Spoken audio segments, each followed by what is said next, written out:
let's see if we can discuss the fake religious exemption that supposedly religious people have to decline a medical procedure. But strangely, and here's the point, is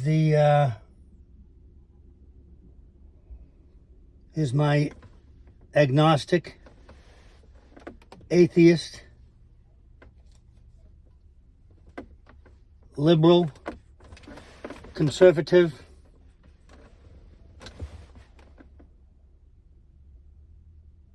friends,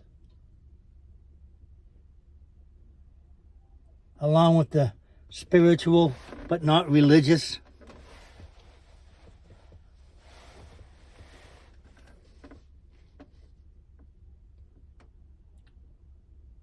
friends,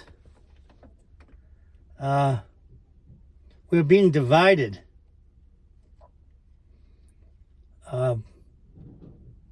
because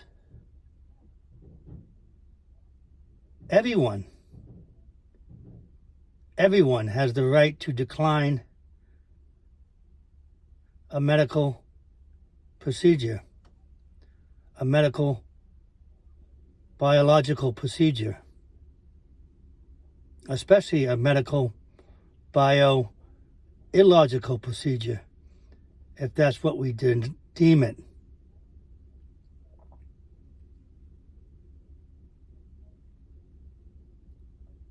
What do they say? Are we if you're not in the morbidity class, if there really is no relative risk, how is it that these powers that be from the top divide my atheistic, agnostic, religious, liberal, independent, conservative, spiritual, but not religious friends on an issue of universal importance? Because in a country where freedom of religion means that I can leave my Catholic religion if I want, I can leave my Islamic tradition if I want, I can leave my Protestant, I can leave my parents' atheistic or agnostic beliefs and become a believer. So the key, what we're talking about here, if you haven't got the import yet, is that coercion has no place in medicine. None. And they're using religious terms to divide us, to specifically divide us. And what I mean by that is that if my atheist, agnostic, spiritual but not religious, conservative, liberal friends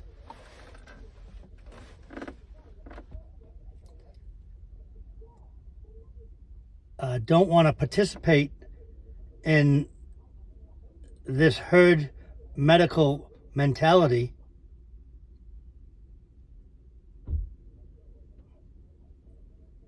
if they don't want to receive Catholic communion, or they decide they don't want to receive vaccination, communionism,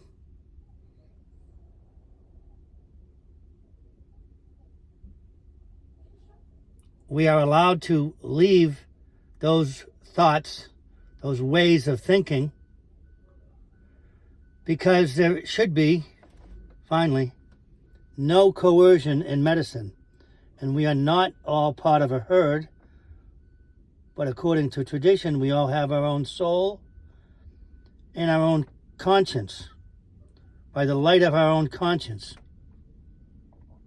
And so these strange marketing powers that repeat that, you're an anti-vaxxer and you're anathema and you're excommunicated. All the while we're just saying, there was 4 shots in 1983, 86 to get out of high school. And these giant medical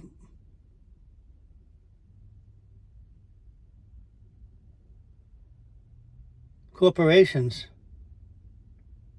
have got us believing that we're a herd. You can't think outside the herd, when that's what free speech is all about.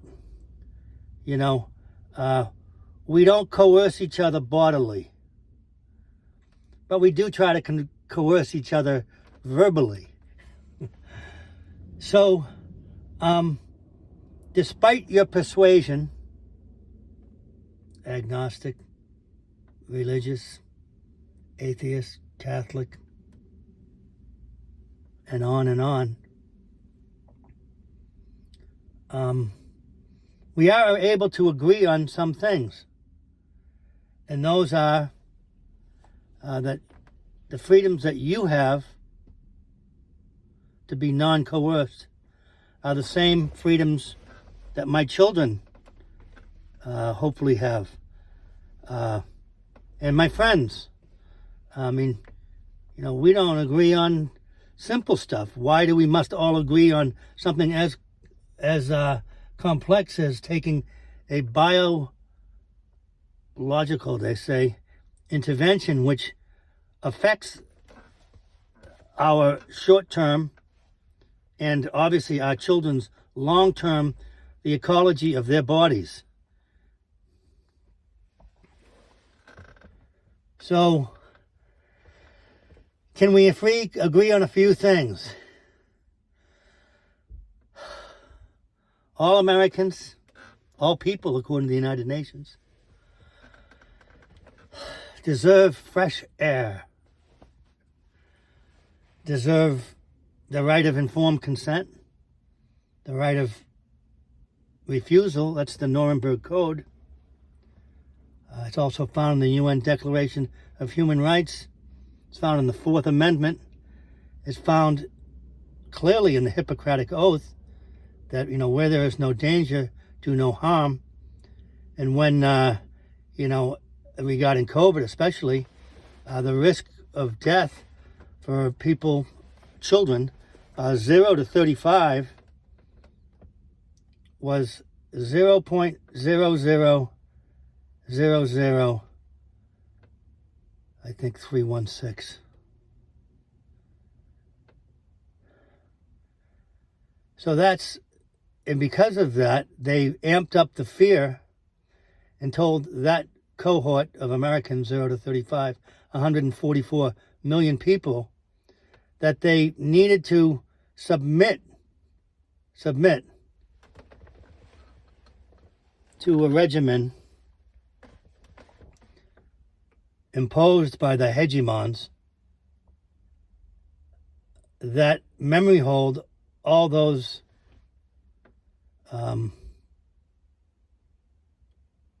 rights which we thought we enjoyed. The 4th Amendment, the right, for privacy in your home. HIPAA laws, complete privacy on medical. Meanwhile, they're asking us during COVID in Boston and Cambridge to produce vaccination cards, proof that we've submitted to their branding to just go to a restaurant. And then to have that be defended by, the Boston College administration and Harvard administrations and UMass administrations and like 90% of the schools across the country was a con job and a canard. Because again, Chicken Little Fauci and company, strangely, said the sky was falling for everybody, and unless we all participate in the same medical procedure, that's how we'll all be saved. Strange, because even when you took a polio shot, back in the day, it was one and done, and you didn't have to wear masks, Meanwhile, they're telling us a vaccination now means it's a yearly thing. So it's another instance where they've diminuized the old meaning that our forebears left us, that, a vaccination means prevents, basically one and done, to now re-educating the next generation that it's no more efficacious than a flu shot. And, anybody my age, 65 or even 40, 45 over, knows that a flu shot is not a vaccination. It doesn't prevent you from getting it. So when the CDC and under Obama and then under Biden changed the definition of vaccination to not mean prevents anymore, it might be efficacious like a flu shot. So when COVID hit in 2020, we all were messaged by the CEO of Pfizer, by Fauci and Dr. Murthy and Dr. Jha and Dr. Walensky, that the shot was the old definition. It was the old definition. They told us. And then, I let you go. But then the awful thing was everyone still got COVID. So to my diverse friends with multiple points of view, going forward, we all have, a right to a non-warranted medical procedure under the skin of our bodies. It's basic Fourth Amendment, basic Nuremberg Code, UN Human Rights, HIPAA, Hippocratic Oath, free speech, the ability and right to decline the religious point of view or the doctor's point of view, or, I can decline the atheist point of view. But it doesn't mean I have bad will towards you.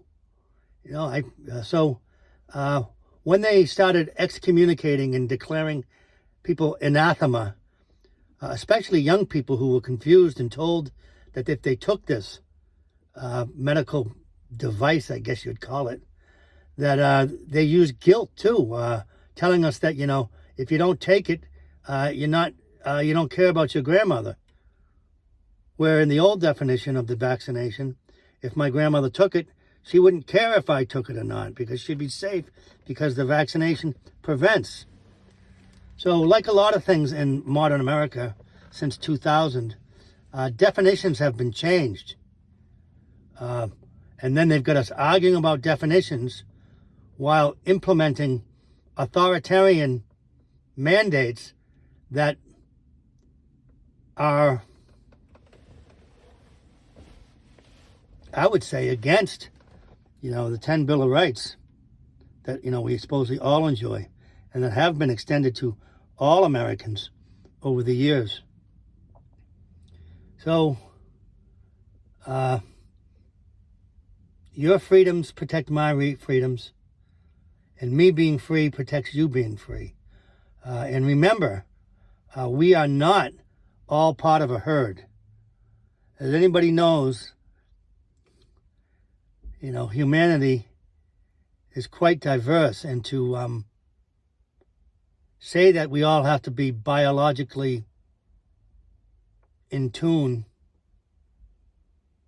is a grievous error. It may be worse,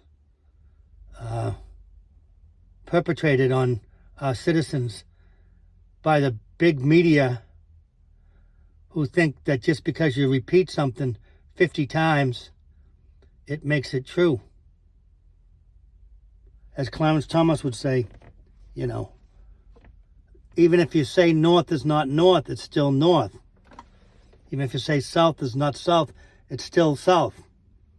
If 99 people say that north is south and one person says south is not north, it's not a popularity contest or a majority rule contest. There are certain rights that we all enjoy that are self-evident, that we hold these truths to be self-evident, that all men are created, women, children, denominations, are created equal to the extent that we enjoy certain rights that are not endowed to us or given to us by the government, but are endowed by the mere fact that we have been created and have all the light of our conscience, and for the church even to not go to bat. I think we need a few more Monday morning quarterbacks around here, because 4 shots to 72 shots, and then me or anybody just saying, hey, wait a second, isn't that a little extreme? And then to be out of the box yelled at that we're anti-vaxxers and we are anathema and spreading disinformation and misinformation and malinformation, when that is completely untrue. And they even called us misogynists and racists as a way to keep us from speaking. I guess the final point is, I made this point to a couple people recently, and I was taught this. You know, it's like beware of people that when they make a pronouncement and you ask a question and they don't answer the question, but they prevent the question from being asked, and then they demonize the person asking the question. So there's another game going on, and you know, I wish our leaders in Congress and at the state and local level respected privacy, like they've said for 50 years, 60 years in America. We all have medical privacy, and then all of a sudden we didn't. Anyways, good day.